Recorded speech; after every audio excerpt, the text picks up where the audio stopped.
kita bersyukur karena Tuhan beri kita waktu untuk kita boleh belajar bersama-sama. Yang sekarang, hal menghakimi. Aduh, cepat sekali ya waktu berlalu. Nah, sebelum kita mempelajari Matius 7 ayat 1 sampai 5, Yakobus pasal 1 ayat 19 sampai 27. Judulnya pendengar atau pelaku firman. Ada ya judulnya di situ, sebentar. Nah, ya. Lihat judulnya aja sudah menarik sekali. Kita ini pendengar atau pelaku firman. Hai saudara-saudara yang kukasihi, ingatlah akan hal ini. Ingat, setiap orang hendaklah cepat untuk mendengar. Ini nasihat firman yang luar biasa. Cepat untuk mendengar, tetapi lambat untuk berkata-kata dan juga lambat untuk marah. Nah, seringkali sebagai manusia kita kebalik. Lambat dengar, cepat marah. Sudah cepat marah, belum dengar baik-baik, sudah berkata-kata. Saya pakai istilah orang Surabaya, nyatean. Ya maaf, itu jelek sekali. Nyatek itu dalam istilah Surabaya seperti anjing yang digigit, dikit-dikit, gitu loh. Nah, itu nyatek. Nah, orang seperti itu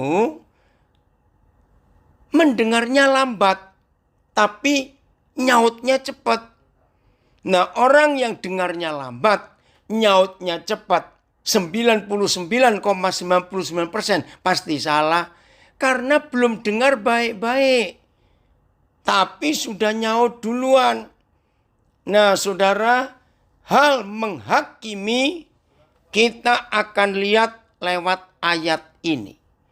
Orang yang suka menghakimi orang lain, istilah judge, itu dari bahasa Inggris J-U-D-G-E, judge, judging. Ya, orang yang suka menghakimi orang lain, itu karena orang itu cepat mendengar, lambat mendengar, cepat menjawab, sehingga salah. Ayat 20. Sebab amarah manusia, Tuhan ampuni kami, tolong kami Tuhan. Sebab amarah manusia tidak mengerjakan kebenaran di hadapan Tuhan. Ampuni kami Tuhan. Jadi amarah kita tidak mengerjakan kebenaran. Maka kalau amarah kita tidak mengerjakan kebenaran, berarti merusak kebenaran.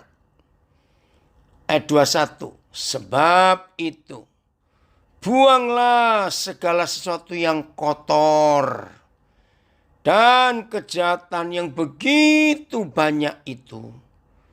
Dan terimalah dengan lemah lembut firman yang tertanam di dalam hatimu. Aduh, luar biasa. Saya ulangi. Sebab itu buanglah segala sesuatu yang kotor dan kejahatan yang begitu banyak itu. Dan terimalah dengan lemah lembut firman yang tertanam di dalam hatimu. Nah, firman itu saudara enggak cuma tertanam di hati kita. Lihat kalimat berikut ini.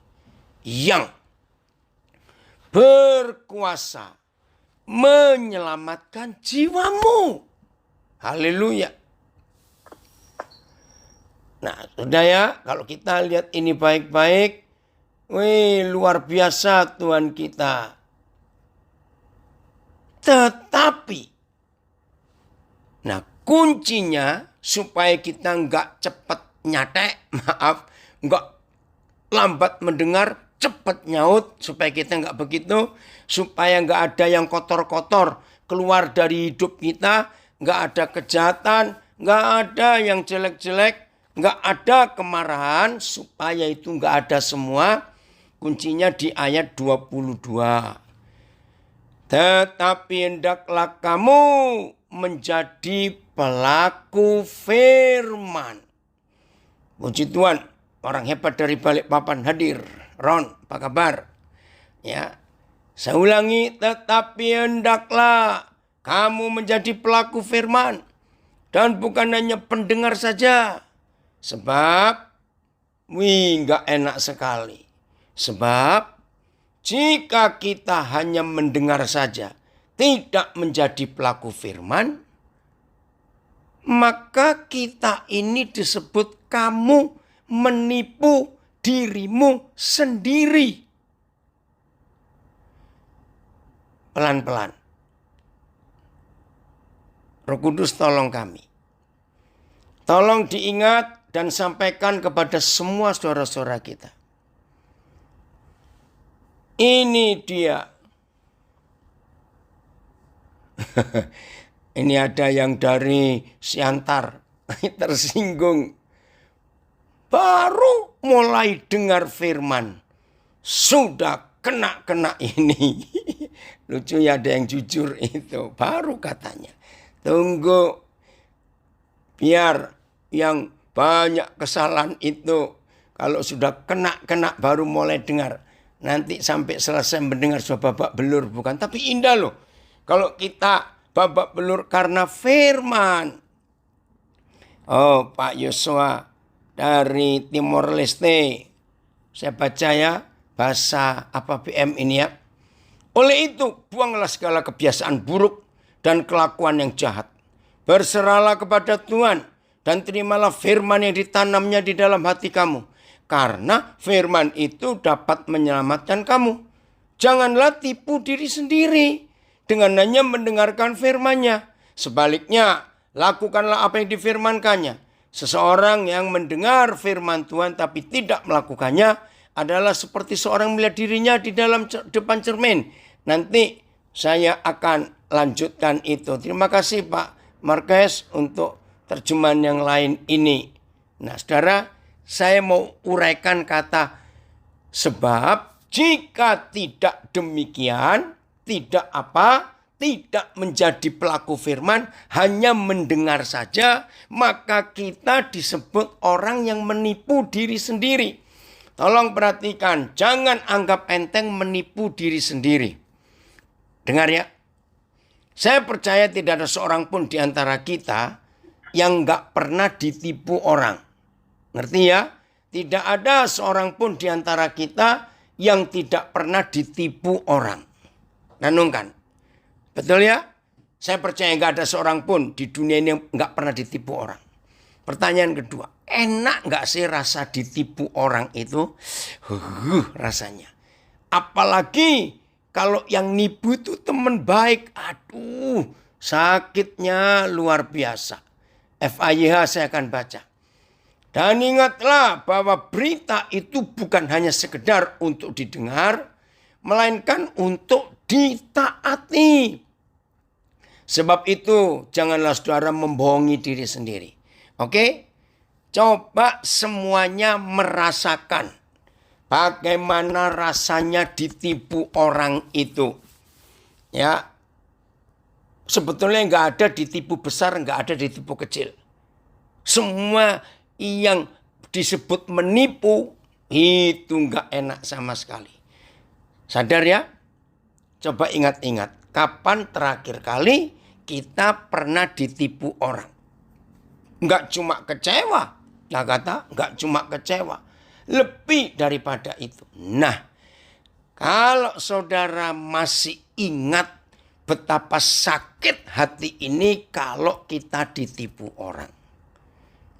Ternyata menurut Yakobus 1 ayat berapa tadi? 22. Kalau kita mendengar firman saja tidak melakukan, ternyata kita ini menipu diri kita sendiri.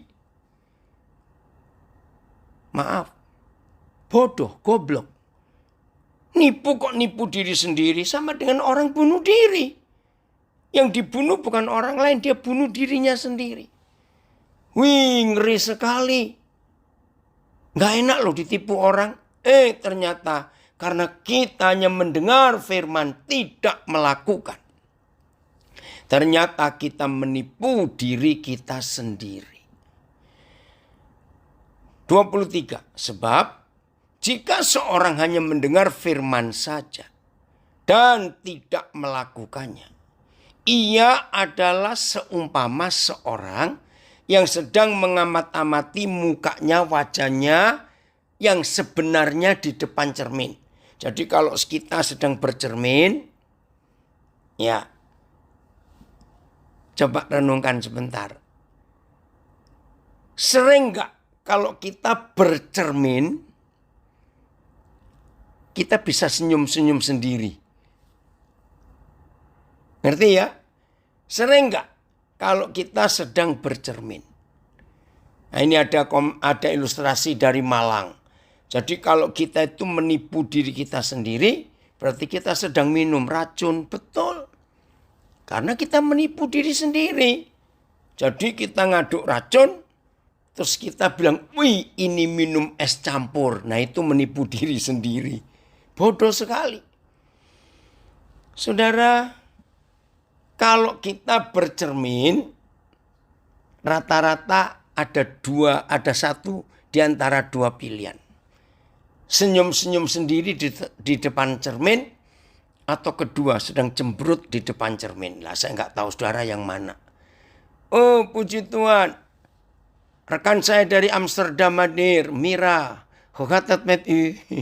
Ya ini teman saya dari Jerman. Saya kenal Mira ini dari tahun 83. Waktu masih ada di Jerman di Bochum. Senang sekali bisa gabung. Oke ya Jimmy, apa kabar kamu? Ya. Nah saudara perhatikan. Kalau kita sudah bercermin, berarti kita sedang melihat wajah kita sendiri. Ada apa di wajah kita? Ya. Terus ayat 24. Ini orang yang sedang menipu dirinya sendiri. Ya, puji Tuhan, Mira baik ya. Orang yang sedang melihat cermin, makasih Jim. Entah senyum atau cemberut. Terus lihat ayat 24. Baru saja ia memandang dirinya. Baru saja. Ia sudah pergi. Atau ia segera lupa. Bagaimana rupanya? Saudara, Yakobus pasal 1 itu menerangkan, menjelaskan kepada kita. Saya ulangi, Yakobus pasal 1 itu menjelaskan, menerangkan kepada kita. Setiap kali kita mendengar firman, belajar firman, sebetulnya saudara dan saya sedang bercermin. Firman itu cermin. Sampai hari ini, saya belum pernah menemukan tulisan yang sama. Sayang saya lupa. Ketika tahun berapa lama, tahun 80-an yang lalu, saya diundang pelayanan ke gereja Indonesia di Leiden, di Belanda. Wih, saya kaget. Itu gereja tua. Nah, di atas mimbar, jadi pas dari pintu masuk orang pasti baca. Ada tulisan di dalam gedung gereja itu. Tulisannya begini bahasa Indonesianya.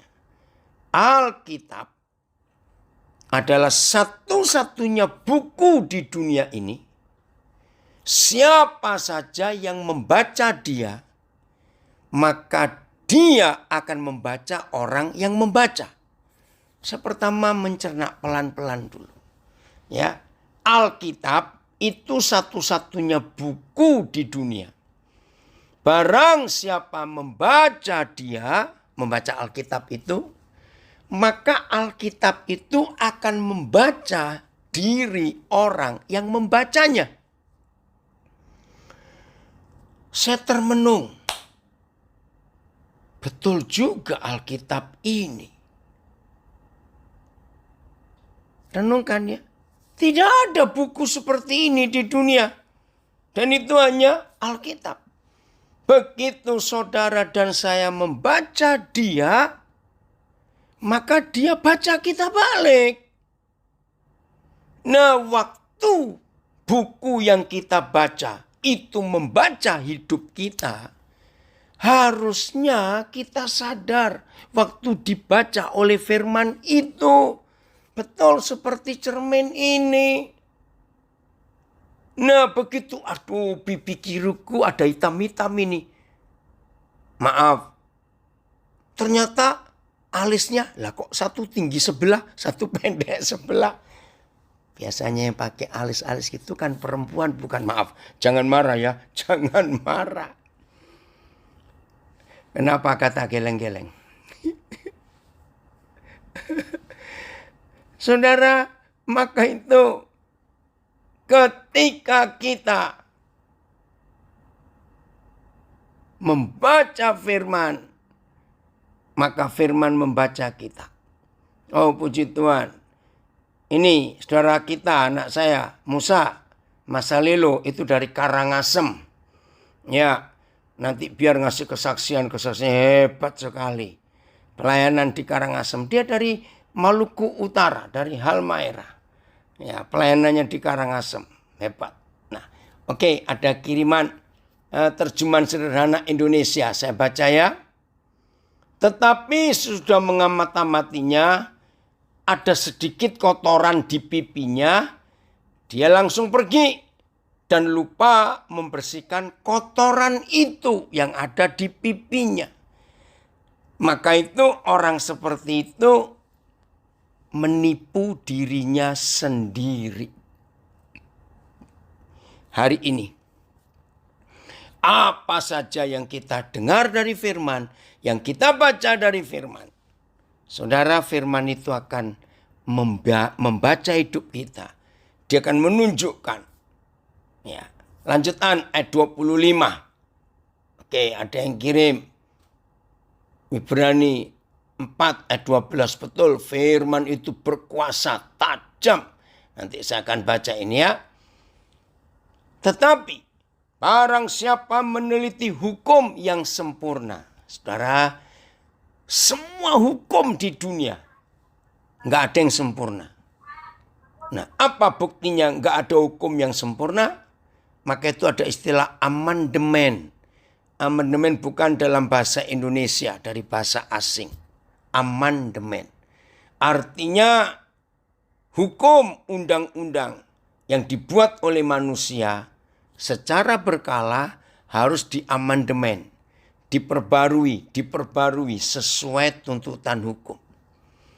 Tapi Alkitab ini hukum yang sempurna. Maka itu enggak perlu diamandemen. Yang kedua, Alkitab ini tidak perlu diragukan. Berlaku di sepanjang zaman. Ya, perhatikan, berlaku di sepanjang zaman. Itu hebatnya hukum ini. Maaf, ada banyak hukum. Maaf, hukum agama apa saja. Yang sudah nggak relevan lagi untuk zaman sekarang, ada banyak. Sehingga manusia mulai mempertanyakan hukum itu. Contoh aja selama COVID-19 ini. Yang namanya agama diporak-porandakan oleh COVID-19. Kenapa? Sebab peraturan-peraturan yang tertulis di kitab suci itu dengan COVID harus diubah. Tapi buat kita, kekristenan, nggak peduli dengan COVID. Nggak masalah. Karena tidak ada peraturan-peraturan yang mengikat kita. Maka itu saudara, COVID ini merubah semuanya dalam kehidupan manusia. Maka itu dengar baik-baik ya. Nah, saya ulangi. Tetapi barang siapa meneliti hukum yang sempurna, yaitu hukum yang memerdekakan orang, dan ia bertekun di dalamnya. Jadi bukan hanya mendengar untuk melupakannya, tetapi sungguh-sungguh melakukannya. Ia akan berbahagia oleh perbuatannya. FAYH, saya akan baca. Makasih bagus. Maaf, FAYH ya, nanti Ibrani 4-nya. Mana tadi kok hilang? Maaf ya. Akan tetapi jika ia senantiasa menyelidiki hukum Tuhan yang memerdekakan orang, maka bukan saja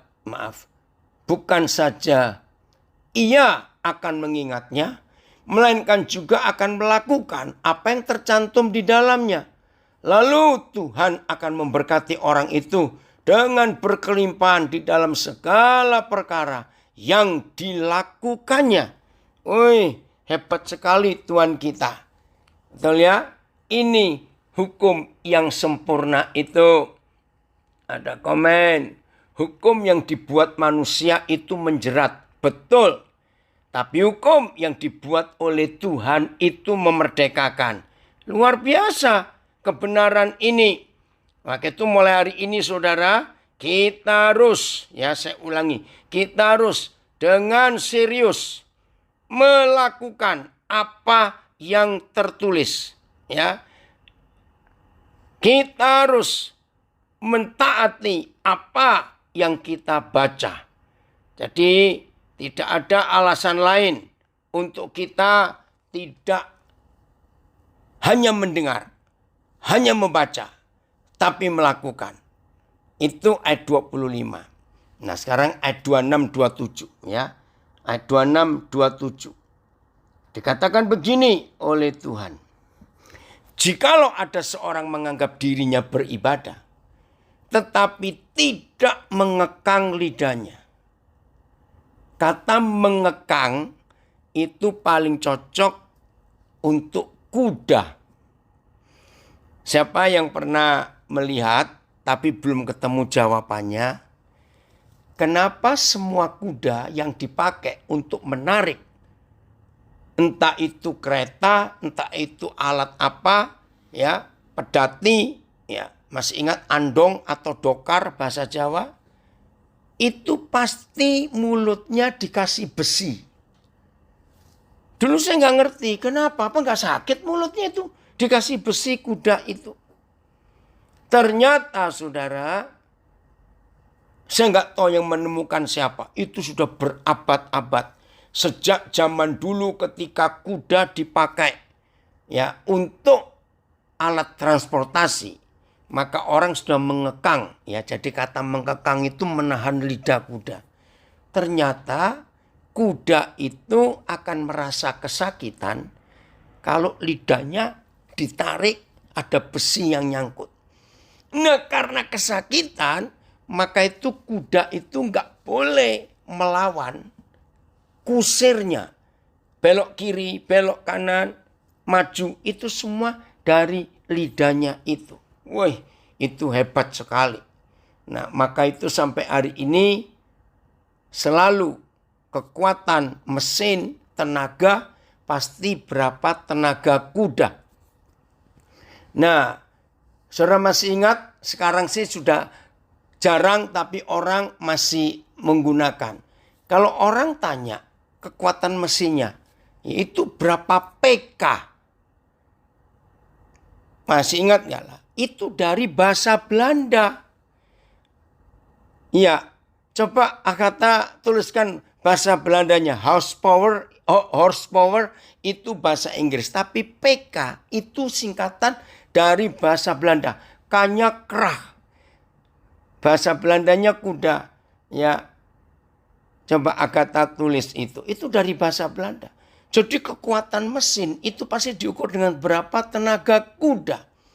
Ya kasihan kuda dikekang dengan besi. Ya memang kalau enggak kudanya bedal saudara. Lari maunya sendiri. Ngerti ya? Maka itu karena kuda itu punya kekuatan yang luar biasa. Paarden krah. Ya paarden itu bahasa Belanda artinya kuda. Ya bukan penyiksaan. Bukan Pak Andreas. Memang harus begitu. Kuda itu dikekang lidahnya. Nah, seperti itu Papa di surga menggambarkan, mengibaratkan ya horsepower ya dari nabire. PK ya taunya tadi dalam bahasa Belanda. Nah seperti itu gambaran Tuhan terhadap kita. Supaya mulut ini hati-hati. Jadi ukuran ibadah kita yang berkenan dan menyenangkan Tuhan tidak dinilai dengan berapa jam kita berdoa. Ritual kita yang luar biasa tidak. Yang Tuhan hitung mulut ini bagaimana. Coba lihat berapa terjemahan ayat 26 ini. Supaya kita itu sadar. Maka itu percuma kita rajin ibadah. Kalau mulut kita mulut ember, mulut culas. Aduh. Oh, ini ada keterangan sejarah. Siapa penemunya? Ternyata James Watt. Yang menemukan 1 PK itu sama dengan 745,69 watt. Nah, maka itu listrik pun dihitung pakai berapa watt, itu penemunya adalah James Watt ini. Oke, Pak Yosua nambahkan. Adakah sesiapa menganggap dirinya beribadat jika dia tidak mengendalikan lidahnya? Maka ibadahnya sia-sia dan dia menipu dirinya sendiri. Baik, saya baca terjemahan AYT sekarang ya. Oke. Maaf sebentar. Ya, jika seseorang mengira bahwa dia adalah orang yang taat beribadah, tetapi dia tidak dapat mengendalikan lidahnya, dia menipu hatinya sendiri. Ketaatannya itu sia-sia, BIS. Kalau ada seseorang yang merasa dirinya seorang yang patuh beragama, tetapi ia tidak menjaga lidahnya, maka ia menipu dirinya sendiri. Ibadatnya tidak ada gunanya. MLT. Jika seseorang di antara kamu berpikir untuk menjadi orang yang beribadah dengan tidak mengendalikan lidahnya, tetapi dengan menipu hatinya, inilah ibadah yang sia-sia. FAYH, saya akan baca. Ya. Jika seseorang mengatakan bahwa ia orang Kristen, tetapi ia tidak menjaga lidahnya, maka ia hanya membohongi dirinya sendiri. Diulangi lagi. Dan kekristenannya itu tidak ada artinya. Saya menekankan, memberi emphasis, topik jangan menghakimi. Itu dengan Yakobus 1 ayat 26. Mulut ini dijaga. Orang yang suka menghakimi orang lain pasti pakai mulutnya. Catat. Orang yang suka menghakimi orang lain pasti pakai mulutnya. Mungkin orang itu nggak ngomong panjang-panjang. Tapi orang yang suka menghakimi orang lain, maka ada kata mencibir. Ya tahu mencibir. Nada sinis. Itu menghakimi orang. Mungkin cuma berkata, kamu. Nah, itu menghakimi. Lu. Saudara, baca lagi ayat 26. Berarti kita pembohong. Kita sedang tidak beribadah. Saya kagum pada istilah itu. Hebat ya Tuhan kita. Maka itu kita bersyukur. Kalau Papa kita memperingatkan kita untuk hati-hati dengan lidah kita. Jangan menghakimi. Nah ayat 27 kalau sempat nanti kita baca. Nggak usah. Sekarang kita buka Matius 7. Ayat 1 sampai 5. Nah, membuat telinga orang panas. Oke, Will. Ya. Hal menghakimi. Oke. Matius 7 ayat 1 sampai 5. Jangan kamu menghakimi supaya kamu tidak dihakimi. Nah, sama dengan tadi. Oi, Dad, Papa senang kamu ikut. Anak saya dari Semarang ini gabung. Saudara perhatikan. Tidak ada orang yang suka dihakimi orang. Betul. Yang berhak menghakimi kita ya hanya hakim. Kalau kita bukan hakim, kita nggak punya hak. Nah, supaya saudara dan saya tidak dihakimi, maka firman Tuhan berkata, jangan kamu menghakimi. Lidah itu tajam, dia melukai, tapi tidak berdarah, tapi sakitnya di hati. Betul. Oke ya. Wan, apa kabar Wan? Papa senang kali kamu ikut. Ayat 2, Matius 7. Karena dengan penghakiman yang kamu pakai untuk menghakimi, kamu akan dihakimi. Pelan-pelan ya. Dengan penghakiman yang kamu pakai untuk menghakimi, kamu akan dihakimi. Dan ukuran yang kamu pakai untuk mengukur, kamu akan diukurkan kepadamu. Aduh, nggak enak sekali. Puji Tuhan, dari Siantara ada pertobatan. Aduh, banyak kena dengan pengajaran malam ini. Saya tobat. Ya harus semua kita. Saudara, cobaan ayat 2 kita lihat berapa terjemahan. Ini seru sekali saudara, ayat 2 ini ya. Matius 7 ini. Ya, kita lihat betapa hebatnya Tuhan kita. Ayat ini. Karena dengan penghakiman yang kamu gunakan untuk menghakimi, kamu akan dihakimi. Dan ukuran yang kamu gunakan untuk mengukur akan diukurkan kepadamu. Ini untuk orang lain, saudara. Jadi kalau kita merendahkan seseorang, maka ukuran kerendahan yang kita beri pada orang itu akan diukurkan ke kita. Wih, ngeri sekali. Kalau kita mengangkat telunjuk kita, menunjuk seseorang, maka kita pun akan kena tunjuk sendiri. Itu hukum ayat 2. TL. Karena dengan tuduhan yang kamu menuduh, kamu akan dituduh pula. Dan dengan ukuran yang kamu mengukur, kamu akan diukurkan juga. Maka itu hati-hati. Dengan menilai orang, kita pun akan dinilai dengan yang sama. Sebab sebagaimana kalian menghakimi orang lain, begitu juga Tuhan akan menghakimi kalian. Dan ukuran yang kalian pakai untuk orang lain akan dipakai juga oleh Tuhan untuk mengukur kalian. Wih, ngeri.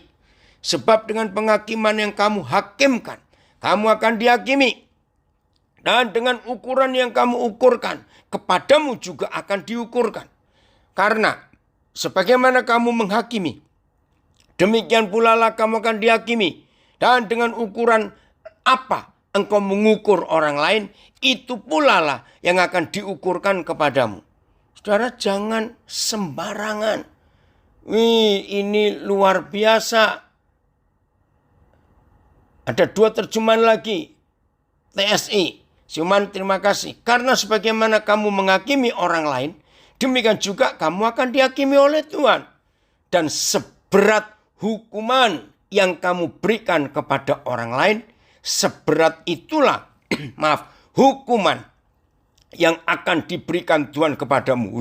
Ngeri sekali. Oke, FAY.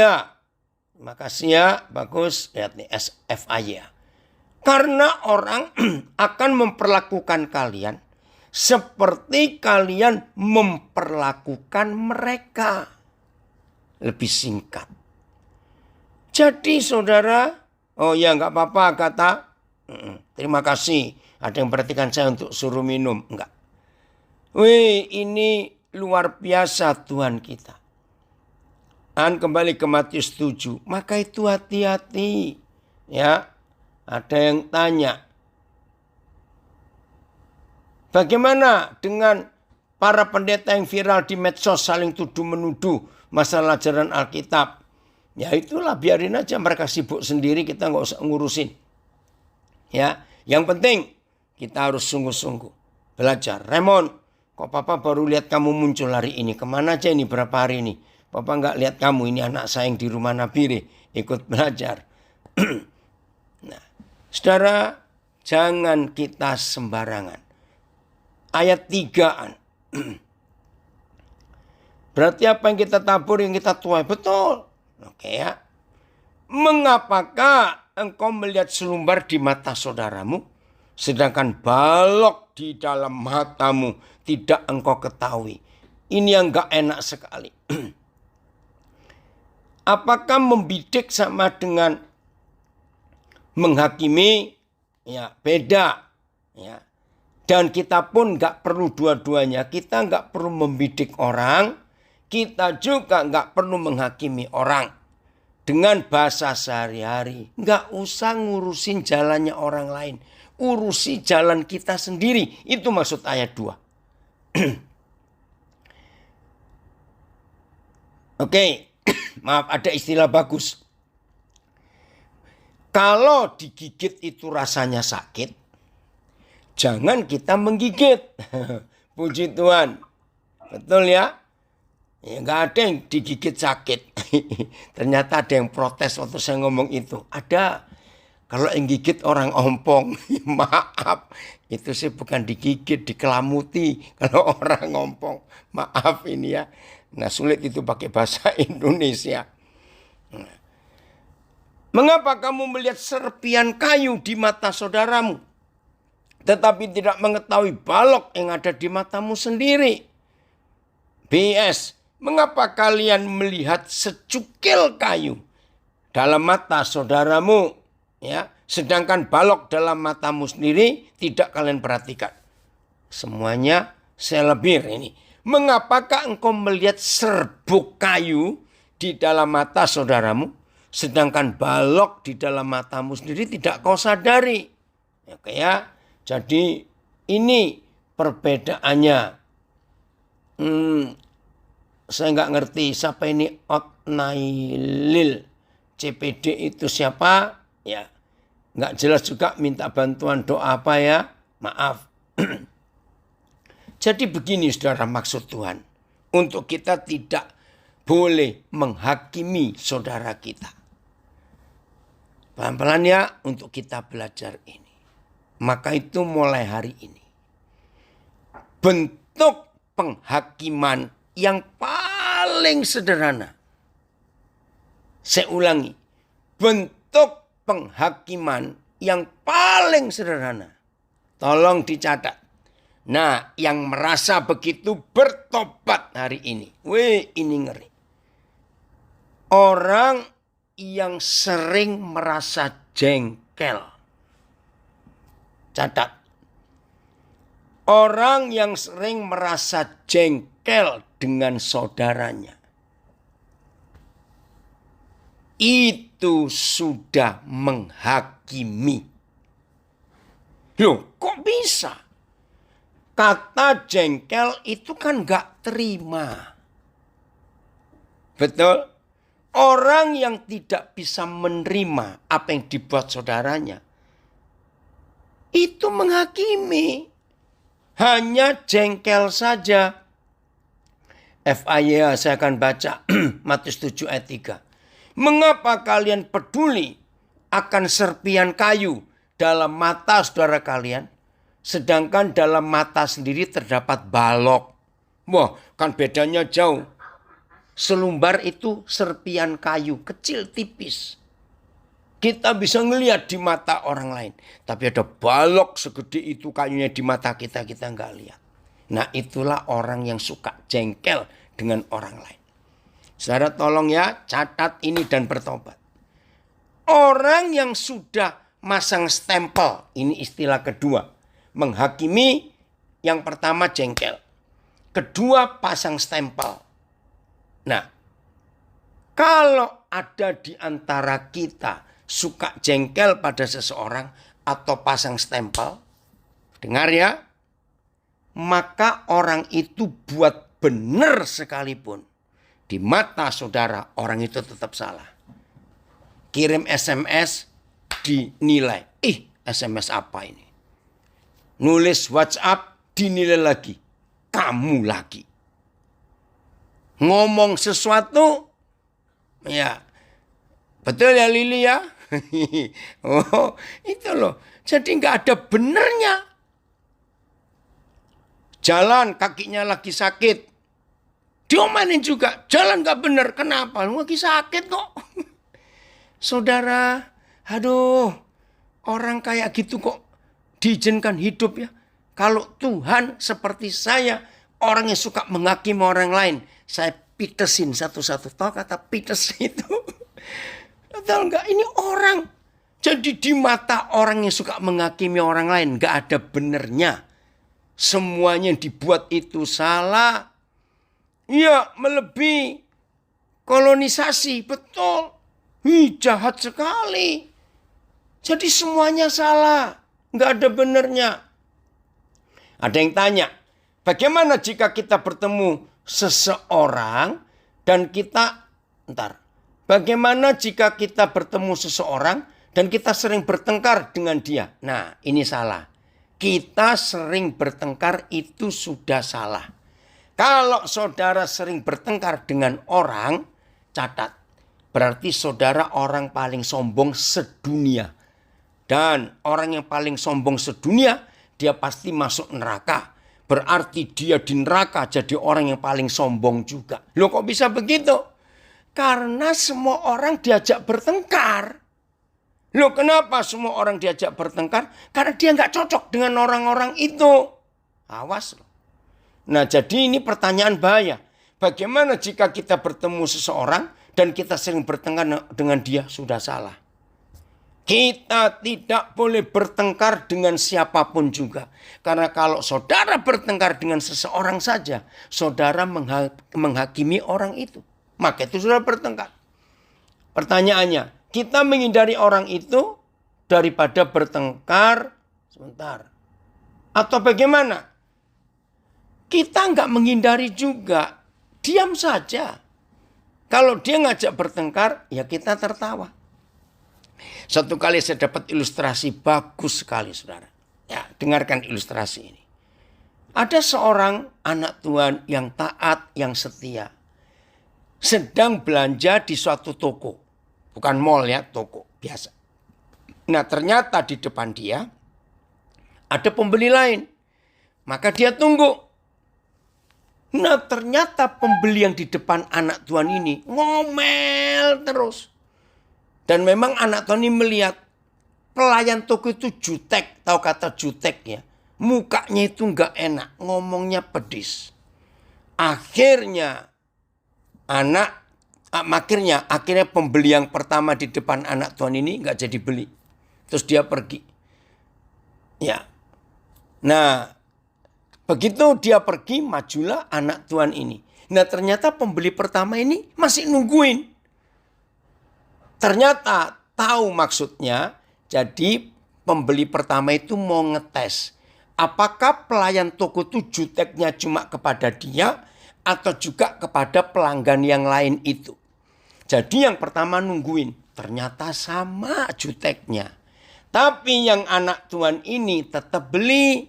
Sama sekali di wajahnya nggak ada jengkel. Nah setelah dia dapat barangnya dia keluar. Nah waktu dia keluar ditegur oleh pembeli pertama. Dia bilang begini, kamu kok bisa sih? Ya, kamu kok bisa beli dilayani orang seperti itu? Terus jawaban anak Tuhan ini, hidupku tidak boleh ditentukan dan diatur oleh orang lain. Hidupku harus aku tentukan sendiri. Betul enggak saudara kalimat ini? Dan nomor 2, dia berkata gini, aku kan enggak perlu dengan dia. Aku perlu barang ini loh yang aku cari. Jadi aku enggak urusan dengan dia. Yang ketiga, dia bilang begini, betapa bodohnya hidup ini. Kalau ukuran kebahagiaan kita yang ngatur orang lain. Betul enggak kalimat ini saudara? Betapa bodohnya kita. Kalau damai sejahtera kita, kalau sukacita kita seperti itu. Apa itu diajak gelut? Kenapa? Kristo? Oke, loh diajak gelut lah kok guyu, lucu ini. Ya, nah, jadi diajak bertengkar, diajak bergulat, kok tersenyum. Ya harus begitu karena kita nggak urusan dengan dia. Saudara, itu sebabnya menghakimi orang itu ruginya nggak kecil, tapi kerugiannya besar sekali. Nah, jadi jangan kehilangan sukacita karena orang lain, betul. Jadi hidup ini harus ditentukan oleh apa kata Tuhan. Ya, saya harap saudara mengerti kebenaran ini. Jadi jangan menghakimi orang, karena itu akan dipakai untuk menghakimi kita. Jangan ngukur seseorang, menilai seseorang. Nanti penilaian itu akan dipakai untuk menilai kita. Hebat firman ini. Nah, maka dengan menuruti firman Tuhan ini, maka saudara dan saya, hidup ini penuh dengan damai sejahtera. Dan kita bisa bergaul dengan semua orang. Sejutek-juteknya seseorang. Kita nggak boleh terpengaruh dengan juteknya orang itu loh. Itu kan urusan dia. Wih, ini luar biasa. Jadi sukacita kita bukan karena orang lain. Karena kita dengan Bapa di surga.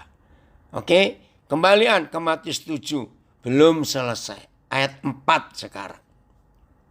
Kita lihat. Ya. Bagaimanakah engkau dapat berkata kepada saudaramu, biarlah aku mengeluarkan serpian kayu tadi dari matamu. Ini lucu. Padahal ada balok di matamu. Ampun Tuhan. Nggak lucu. Ini on saudara. Ya. Kenapa? Nah, kenapa ada balok di mata kita sendiri kita nggak keluarkan. Kok kita usil ngurusin orang lain. Terus kita mau ambil serpian kayu. AYT. Atau bagaimana bisa kamu berkata kepada saudaramu, biar aku mengeluarkan serpian kayu itu dari matamu. Tapi lihat, ada balok di matamu sendiri. Nggak lucu. Ya. PS. Bagaimana kalian dapat mengatakan kepada saudaramu, mari, saya keluarkan kayu secukil itu dari matamu. Sedangkan di dalam matamu sendiri ada balok. Atau bagaimana engkau akan berkata kepada saudaramu, izinkanlah aku mengeluarkan selumbar dari matamu. Namun lihatlah, ada balok di matamu. Bagaimana engkau dapat berkata kepada saudaramu, izinkan aku mengeluarkan serbuk kayu itu dari matamu. Padahal di matamu sendiri ada balok. Aduh, ampun Tuhan, ampun. Wih, puji Tuhan. Anak saya dari Halmahera Utara. Makasih James, Papa senang kalian gabung. Ya, untuk belajar ini. Wih, saudara, jadi dalam hidup ini jangan kita sombong, ya. Jangan kita. Dari Manado, saya baca komennya. Jika ada Roh Kudus dalam hati kita, maka kita akan jadi pelaku firman. Ingat, kita adalah anak-anak Bapa di surga yang harus jadi pelaku firman. Memang pada awal sangat sulit, tapi Roh Kudus memampukan kita karena kita selalu belajar firman-Nya. Puji Tuhan untuk itu. Jadi ngeri loh saudara, menghakimi orang itu ngeri. Itu orang paling sombong sedunia dan seneraka. Catat itu. Kalau kita tidak bertobat, aduh Tuhan, celaka kita ini. Jadi lihat. Betapa soknya kita, atau kata sok. Sok itu betapa sombongnya kita. Kita mau ngurusin serpian kayu di mata orang. Ternyata di mata kita sendiri ada balok segede itu. Enggak lucu. Terjemahan BM. Apa yang kamu ingin orang lain lakukan untuk kamu, lakukan hal itu untuk mereka. Inilah inti Taurat Musa dan ajaran nabi-nabi. Ya, terjemahan ND. Ini dari Alkitab Katolik. Atau mengapa kau katakan kepada saudaramu, mari kucungkil selumbar itu dari matamu. Padahal ada tiang, nggak cuma balok, tiang di dalam matamu sendiri. Betul, saudara, maka itu penting sekali dalam hidup kita. Kita tahu apa? Urus diri sendiri. Jangan ngurusin orang lain. Hidup sendiri aja nggak benar-benar sampai hari ini. Tapi kita sok ngurusin orang lain. Sama, ada yang tanya dari Nabi Rik, kalau menghakimi tapi dalam hati apa juga termasuk sama? Justru penilaian Tuhan itu dari hati kita. Jadi nggak boleh, dalam hati pun tidak boleh. Karena itu bukan urusan kita. Ya, dari Palu, betul sekali sukacita kita tidak boleh ditentukan oleh orang lain. Tapi firman itu sendiri, saya nggak tahu siapa Nicky Brown ini siapa. Sebab firman berkata berbahagialah orang yang mendengar. Termasuk kita yang sekarang mendengar firman. Amin. Wih, ini luar biasa. Oh, ada kiriman bahasa Jawa. Baik, saya akan baca. Kepriye dene kowe kok bisa kondo karo sedulurmu? Coba tatal. Ya, tatal itu potongan kayu. Sing ana ing mripatmu iku dak ilangane. Mau saya hilangkan. Mongko mripatmu dhewe ana gelondongi. Gelondong itu bahasa Jawa. Ya, balok besar. Itu. Makasih Riki untuk kiriman bahasa Jawanya. Jadi orang yang menghakimi orang lain itu dosanya berlipat-lipat. Satu, dia sombong. Merasa dirinya paling benar. Padahal dia lupa kalau di hidupnya ada banyak kejahatan. Dua, dia merasa diri paling lebih suci dari yang lain. Maka itu dia merendahkan orang lain. Begitu.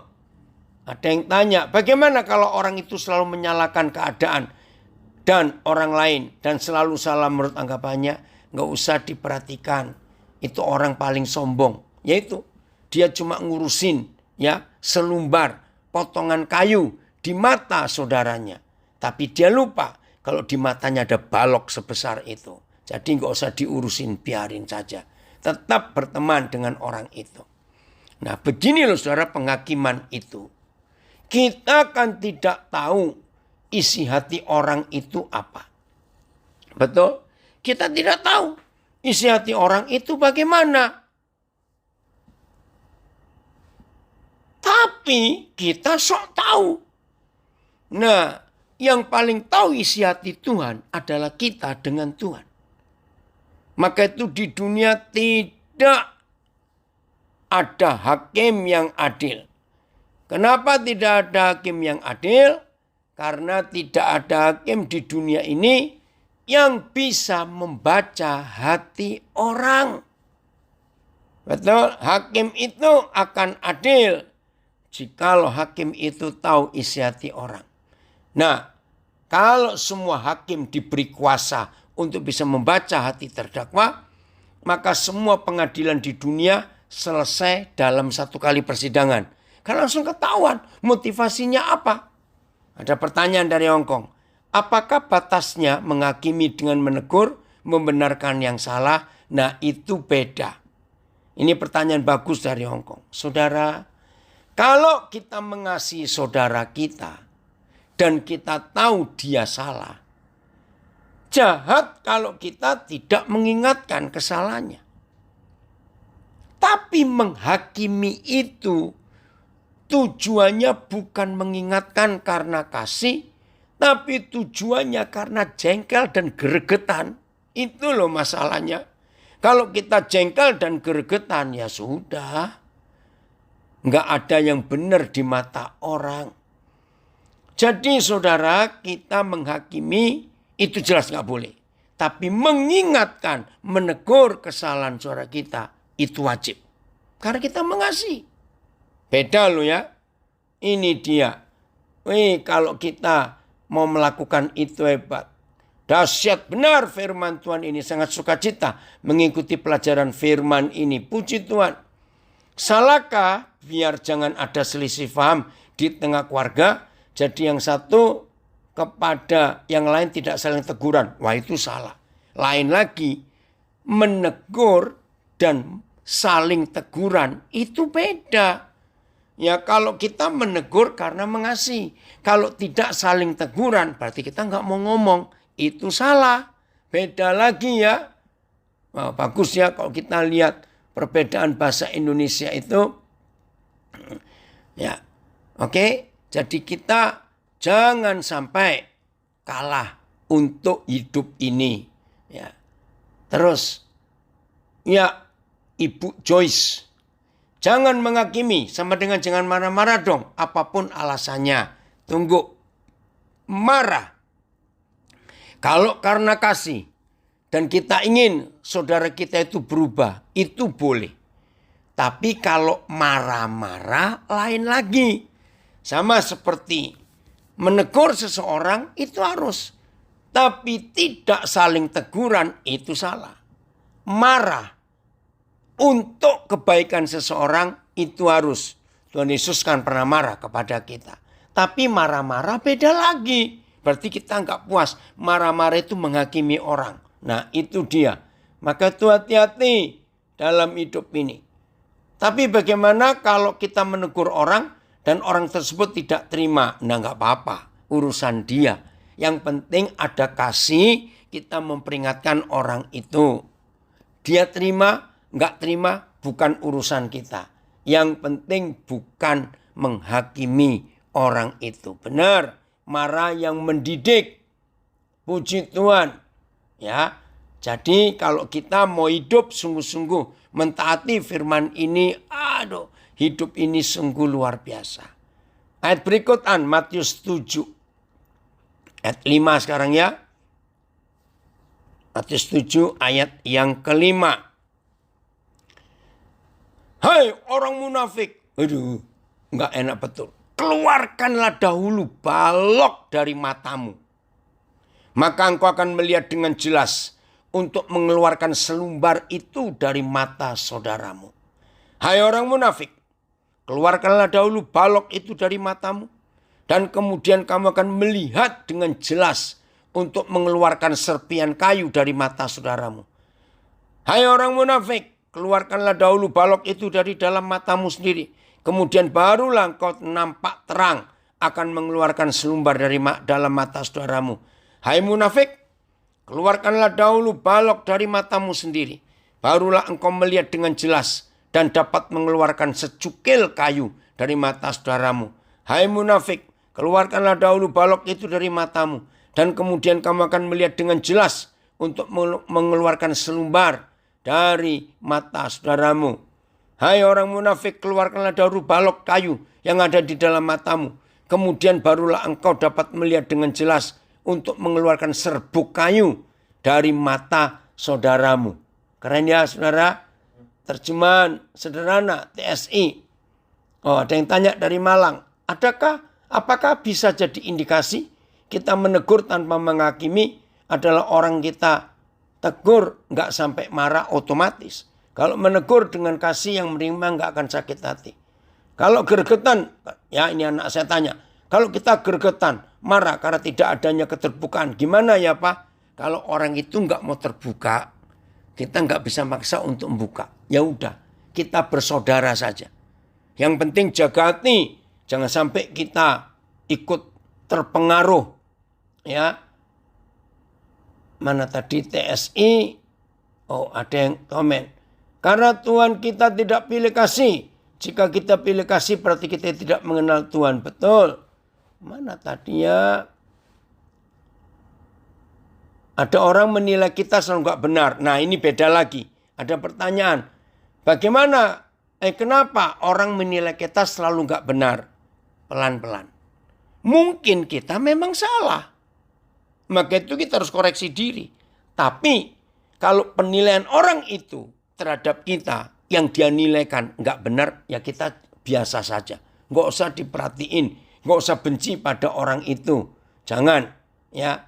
Terjemahan sederhana. Hai kamu yang hanya berpura-pura sebagai orang baik, keluarkanlah dulu balok kayu yang ada di matamu sendiri dan sesudah itu, sesudah itu barulah kamu bisa melihat dengan jelas dan bisa mengeluarkan serbuk kayu yang ada di mata saudaramu. Puji Tuhan. FAYH, hai orang munafik, singkirkanlah dahulu balok itu. Barulah kalian dapat melihat untuk menolong saudara itu. Iya, kalau mata kita sudah bersih, pasti kita bisa menolong orang lain. Tapi kadang orang menegur seakan-akan untuk memperbaiki. Tapi sesungguhnya hanya untuk menunjukkan kebenaran diri sendiri. Nah, ini artinya menghakimi. Ya biarin aja itu urusan orang itu. Kalau dia memang orang munafik, hanya ingin supaya kelihatan hebat, rohani, kelihatan bijaksana. Ada memang orang seperti itu. Pokoknya di tengah lingkungan siapa saja, baru dengar orang ngomong, belum selesai. Ingat tadi Yakobus 1, lambat bicara, cepat mendengar. Ada orang-orang yang kelihatan sok. Orang ngomong apa, dia nyaut. Sepertinya dia maha tahu. Biarin, nggak usah seperti itu. Terus ada yang tanya lagi di Instagram, bagaimana kalau saya menegur terus tapi dia menjawabnya kedus? Nah, kata menegur terus itu pun sudah salah. Negur itu cukup sekali. Tapi mengasihi, nggak usah sampai terus-terusan. Berarti kita jadi sombong dong. Ya orang yang ditegur terus-terusan juga iritasi. Nggak enak kita. Jadi nggak usah negur terus. Sekali nggak mau melakukan, itu urusan dia dengan Tuhan. Daripada antar hubungan kita jadi jelek dengan seseorang itu. Jelas ya, ini yang Tuhan ingin kita lakukan dalam hidup kita. Nah, ayat terakhir. 1 Korintus 2 ayat 2. Ya, betul, bisa kebal kalau ditegur terus-terusan. Amin. Cukup untuk sekali saja. Setelah itu terserah dia. 1 Korintus 2 ayat 2. Oh, saya suka memperhatikan firman ini supaya kita nggak terkontaminasi, nggak teriritasi, nggak keracunan, nggak tercemar dengan perbuatan orang lain.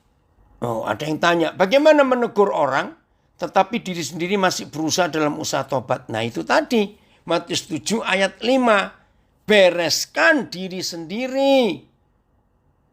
Jangan ngurusin orang lain. Padahal ada balok di mata kita. Tapi kita ngurusin serpian kayu di mata saudara kita. Itu munafik. Bereskan diri sendiri dulu. Bertobat sungguh-sungguh. Ya. Pokoknya jangan kita menjadi hakim untuk orang lain.